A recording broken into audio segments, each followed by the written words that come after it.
Good morning. Today I'd like to join you to talk about our 2017 budget proposals. Yesterday we rolled out our plan, which I'm very excited about, to fully fund education in our kindergarten and 12th grade system in the state of Washington.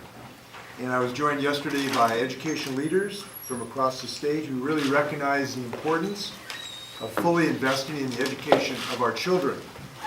And while education is certainly our paramount duty and responsibility we face, we know that it is not our only one.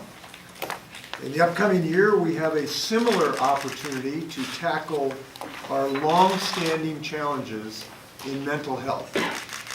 So before I go into details about our efforts, we're going to hear from others who know firsthand what it takes to serve those Washingtonians with mental health care needs.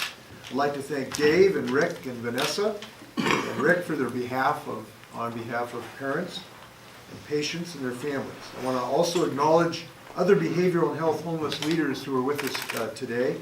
Mayor Nancy Backus from the great city of Auburn, Joe Valentine of North Sound Behavioral Health Organization, Rachel Myers, Director of Low Income Housing Alliance, DSHS Secretary Pat Lashway, Pat, thank you, Cheryl Strange, CEO of Western State Hospital. And I'd like to turn this over now for leading our discussion to Rick Weaver, CEO of Comprehensive Mental Health. Rick?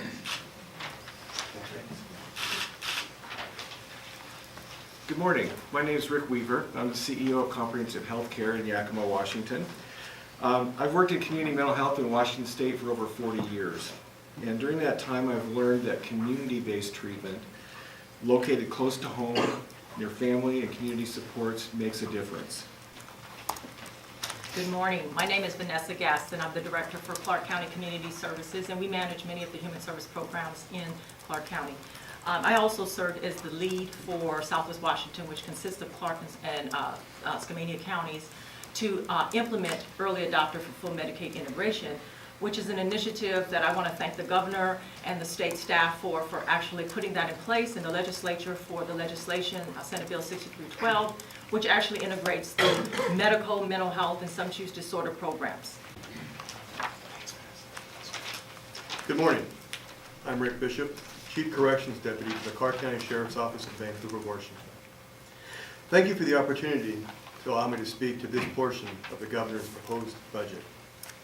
Traditionally, when our police officers on the street face a low-level offender who is in a behavioral crisis, we've had few options or tools.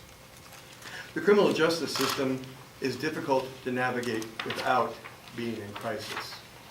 And just leaving that person out on the street with a citation is setting them up for failure, as well as it doesn't take care of the problem the police officer was called there to address.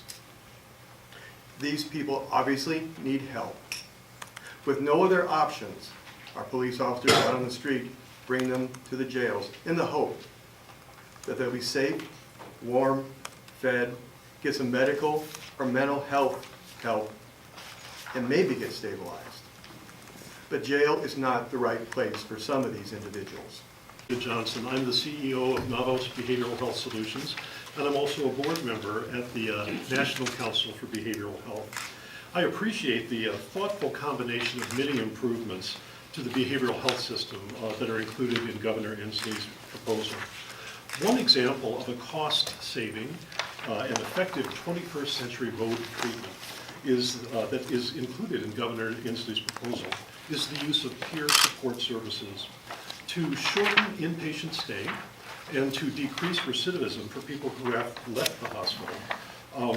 It's important to ensure a successful, sustainable transition back into the community. Today I am proposing a plan that will modernize and fundamentally transform how we provide mental health services to Washingtonians. We intend to transform this system to be based on the principles that we know that work.